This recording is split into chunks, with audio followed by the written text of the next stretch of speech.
तर आता आपण जर समजा 20 शेळ्याचा हिशोब काढला की आपल्याला 20 शेळ्यांच्या पिल्ल्यांच्या विक्रीमधून आपल्याला मिळाले आहेत 2 लाख रुपये.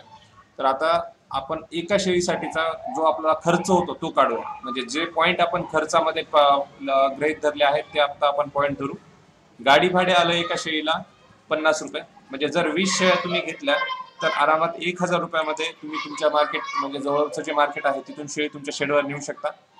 ते झालं गाडी भाडं एका शेळी मागं 20 रुपये, सॉरी 50 रुपये. त्याच्यानंतर येते मजुरी. तर प्रत्येक शेळी मागं तुमची मजुरी जी आहे ती 500 रुपये मी कॅल्क्युलेशन करून काढलेली आहे. आता हे 500 रुपये जर कधी येतं, जर समजा तुम्ही जो तुमचा मजूर कामाला ठेवलेला आहे तो 60,000 रुपये साल या हिशोबाने जर आला तर प्रत्येक शेळीवरचं म्हणजे 20 शेळ्यांमागं प्रत्येक शेळीला 500 रुपये हा खर्च येतो. तो कसा येतो? तो त्यांच्या होणाऱ्या पिल्लांचं आणि त्या शेळ्यांचं उत्पन्न या या ह्याच्यावर डिपेंड करून कॅल्क्युलेट करून 500 रुपये येतो. जर डिटेल जर ह्याचं 500 रुपये कसं येत पाहिजे असेल तर कमेंट बॉक्समध्ये कमेंट करा, मी तुम्हाला तो आणि तुमचा व्हॉट्सअप नंबर त्याच्यावर कमेंट बॉक्समध्ये मेन्शन करा, मी तुम्हाला तो पूर्ण कॅल्क्युलेशन पाठवून देईल. त्याच्यानंतर येतो खाद्याचा खर्च. आता खाद्याच्या खर्चाकडे लक्ष द्या. एका शेळीचा खाद्याचा खर्च आहे 25 रुपये प्रति दिवस. ह्याच्यामध्ये मका म्हणजे सुका चारा आणि ओला चारा असे दोन्ही प्रकार धरून 25 रुपये हा पर डे खर्च होतो. हे जे सगळे कॅल्क्युलेशन आहेत हे 100% बंदिस्त शेळीसाठीच आहेत. मुक्त फिरणाऱ्या शेळींसाठी हे कॅल्क्युलेशन लागू पडत नाहीत. फक्त बंदिस्त शेळी जर करायची असेल तरच हे कॅल्क्युलेशन आपण करू शकतो. तर 25 रुपये प्रति दिवसानुसार जर 6 महिन्याचा हिशोब काढला तर तो होतो 4500 रुपये. आणि तेच 6 महिन्याचा मी परत लिहितोय 3250. हा कशामुळं की 6 महिन्यानंतर तुम्हाला त्या शेळीला 2 पिल्ले होणार आहेत. त्या 2 पिल्ल्यांचं आणि त्या शेळींचा असा टोटल हिशोब जर काढला, ऍव्हरेज कॅल्क्युलेशन काढलं तर ते होतं 3250 रुपये. ठीक आहे. आता एका शेळी मागं आपण औषधाचा खर्च किती करतोय? 50 रुपये. वीज बिल पकडले 10 रुपये. मरतूक, आता मरतूक जी आहे ही एकूण मर किती होते याच्यावर डिपेंड असते मरतूक.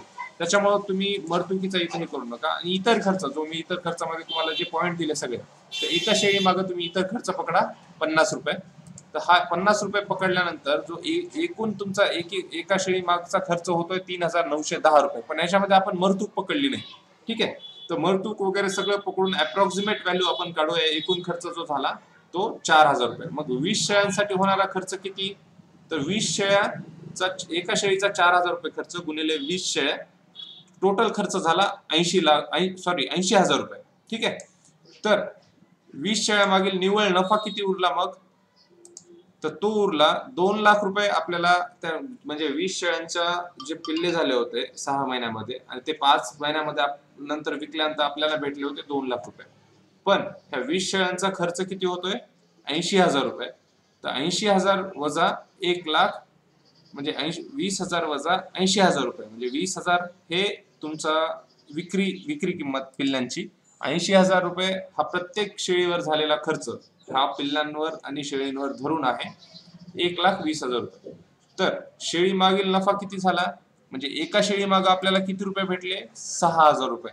म्हणजे सगळं खर्च जाऊन तुमच्या एका शेळीचे 2 पिल्ले जे आहेत ते कितीला विकले गेले? प्रत्येकी 3-3 हजारला. म्हणजे आपण पिल्ल्यांची किंमत 5,000 रुपये पकडली होती, पण सगळा खर्च जाऊन एक पिल्लू 3,000 रुपयाला विकला गेला. म्हणजे कसं? पिल्लू तुम्ही 5,000लाच विकलं, पण त्याच्यातला खर्च जो आहे त्या पिल्ल्यामागचा तो 2,000 रुपये येतो. तर तुम्हाला 6,000 रुपये हे एका शेळी मागून उत्पन्न झालं. तर 50 शेळी मागील नफा किती होईल? तर तो होतो 3 लाख रुपये. आणि 100 शेळी मागील नफा किती होतो? 6 लाख रुपये.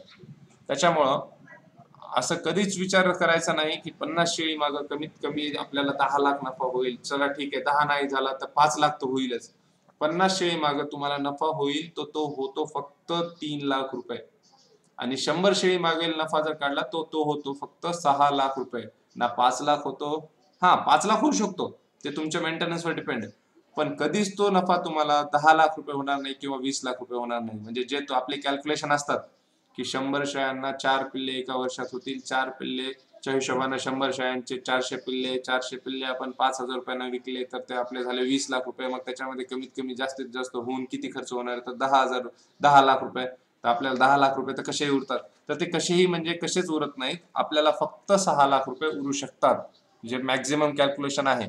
आणि हे प्युअरली उस्मानाबादी शेळीसाठीच कॅल्क्युलेशन आहे आणि उस्मानाबादी शेळी केली तरच आपल्याला हा नफा रेग्युलरली वर्षात मिळू शकतो.